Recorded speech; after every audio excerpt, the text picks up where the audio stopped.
జీవితమొక పయనమని గమ్యము తెలియదని తెలిసిన ఈ మనిషి పయనమాగదు. జననం ధర్మమని మరణం కర్మమని తెలిసిన జనన మరణ చక్రమాగదు. మరణం తథ్యమని ఏ జీవికి తప్పదని తెలిసిన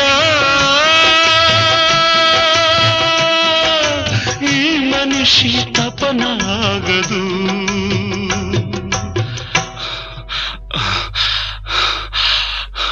ఈ బ్రతుకు తపనాగదు. ఆగదు ఏ నిమిషము నీ కోసము.